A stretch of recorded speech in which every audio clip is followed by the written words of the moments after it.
நம்ம சேனலில் பன்னீர் பிரியாணி தாங்க எப்படி செய்யுதுன்னு பார்க்க போகிறோம். அதுக்கு ஃபஸ்ட்டு வந்துட்டு நம்ம பன்னீரை ஃப்ரை பண்ணி எடுத்துக்கலாம். நான் பேன் வச்சுருக்கேன். 200 கிராம் வந்துட்டு பன்னீர் எடுத்துருக்கேன். இதை க்யூபாக கட் பண்ணி வச்சுருக்கேன். இதை இப்போ லைட்டாக ஃப்ரை பண்ணி எடுத்துக்கலாம். அதில் லைட்டாக எண்ணெய் சேர்த்துக்கலாம். இதில் பன்னீர் ஒன்றெல்லாம் சேர்த்துக்கலாம்.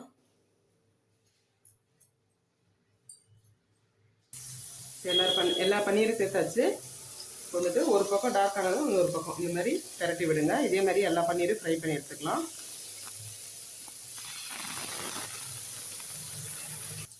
இப்போ எல்லா பன்னீரும் ஃப்ரை பண்ணியாச்சு. இப்போ இதை எடுத்துடலாம். இதை எடுத்துட்டு இப்போ பிரியாணி செய்யறதுக்கு பேன் வச்சுக்கலாம். நல்லா ஹீட் ஆகட்டும். இப்போ பிரியாணி செய்யறதுக்கு எண்ணெய் சேர்த்துக்கலாம்.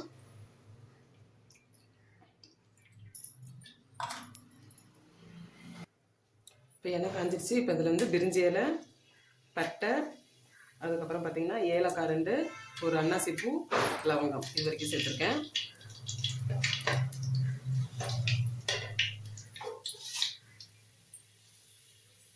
இப்போ இதில் ஃபஸ்ட்டு கொஞ்சமாக கொத்தமல்லியும் புதினாவும் ஃபஸ்ட்டு சேர்த்துக்கலாம்.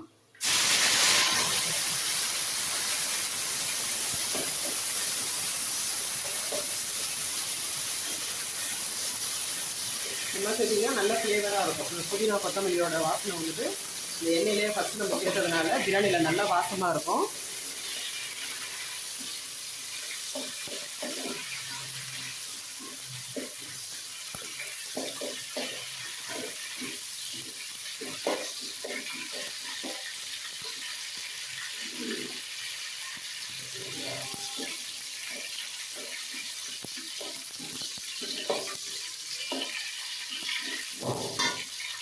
இதிலே பார்த்தீங்கன்னா ஒரு 3 பச்சை மிளகாய் கீரி சேர்த்துருக்கேன். அதுக்கப்புறம் ஒரு 3 வெங்காயம், பெரிய வெங்காயம் வந்து நீல வாசனை அரிஞ்சிருக்காங்க சேர்த்துக்கிறேன். இப்போ வெங்காயம் வந்து நல்லா வதங்கி வரட்டும்.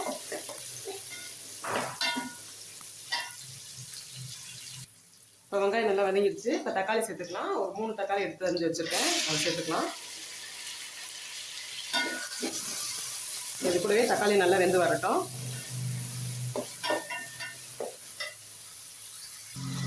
இப்போ வந்து தேவையான உப்பு சேர்த்துக்கலாம். கொஞ்சம் கம்மியாகவே சேர்த்துக்கோங்க, பத்தாட்டி நம்ம அப்புறம் சேர்த்துக்கலாம். உப்பு சேர்த்தா தக்காளி சீக்கிரம் வதங்கும், அதனால வந்து நம்ம உப்பு முன்னாடியே சேர்த்துக்கலாம்.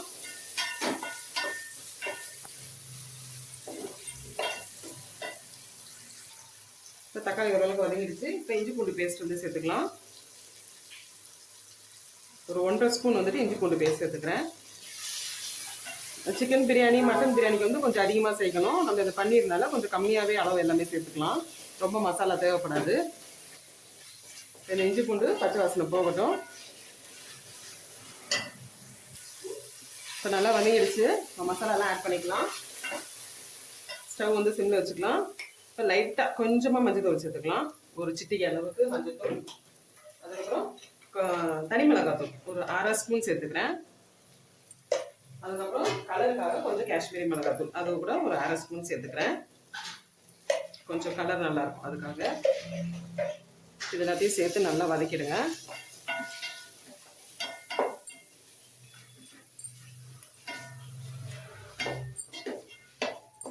இது கூடவே ஒரு 2 டேபிள் ஸ்பூன் அளவுக்கு தயிர் சேர்த்துப்பேன்.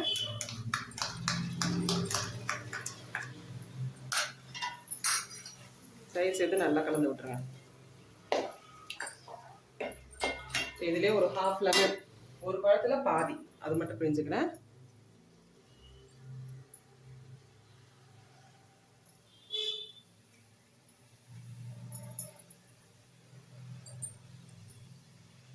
இப்போ இது கூடவே நம்ம ஃப்ரை பண்ணி வச்சா பன்னீரையும் சேர்த்துக்கலாம்.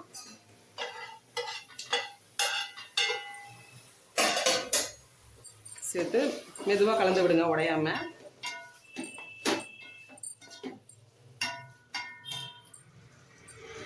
இப்போ இதில் தண்ணி சேர்த்துக்கலாம். 1 டம்ளர் அரிசிக்கு வந்துட்டு 1.5 டம்ளர் தண்ணி அளவு. நான் இன்றைக்கி 2 டம்ளர் எடுத்திருக்கேன், அதனால 3 டம்ளர் அளவு வந்து தண்ணி எடுத்து வச்சுருக்கேன்.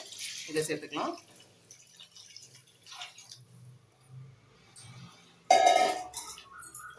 சேர்த்துட்டு இப்போ ஹை ஃப்ளேமில் வச்சுக்கோங்க.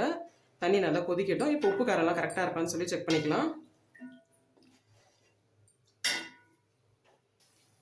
பாருங்க தண்ணி நல்லா கொதிக்குது. இப்போ நம்ம அரிசியை சேர்த்துக்கலாம். அரிசி வந்து ஒரு 20 நிமிஷம் ஊற வச்சு அதான் தண்ணியை வடிச்சிட்டு வச்சுருக்கேன்.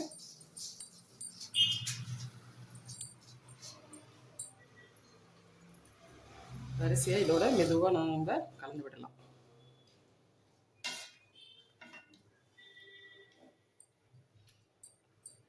அவ்வளோதான். இப்போ இந்த சாதம் நல்லா கொதிச்சு சாதம் வந்து வெந்து கொஞ்சம் மேலுக்கு வரட்டும். அதுக்கப்புறம் நம்ம தம் போட்டுக்கலாம்.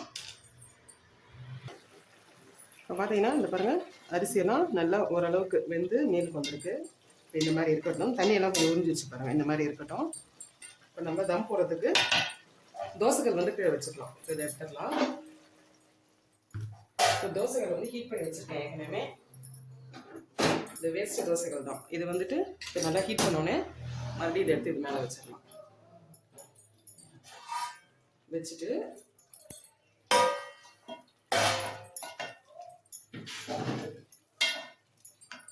அவ்வளோதான். இந்த மாதிரி பண்ணி விட்டுருங்க.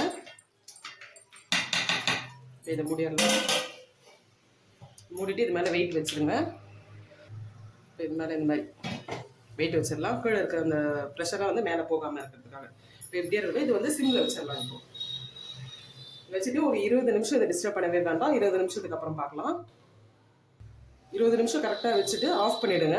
ஆஃப் பண்ணிவிட்டு ஒரு 10 நிமிஷம் அப்படியே விட்டுடுங்க. அதுக்கப்புறமேட்டு எப்படி இருக்குன்னு பார்க்கலாம். இப்போ பாருங்கள் ஒரு 20 நிமிஷம் போல் ஆயிடுச்சு. இப்போ எடுத்துடலாம்.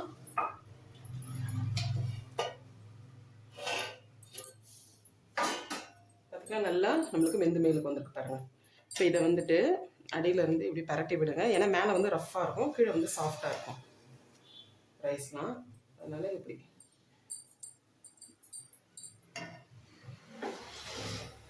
இந்த மாதிரி பண்ணிவிடுங்க. எவ்வளோ உதிரி உதிரியாக சூப்பராக இருக்குது பாருங்கள்.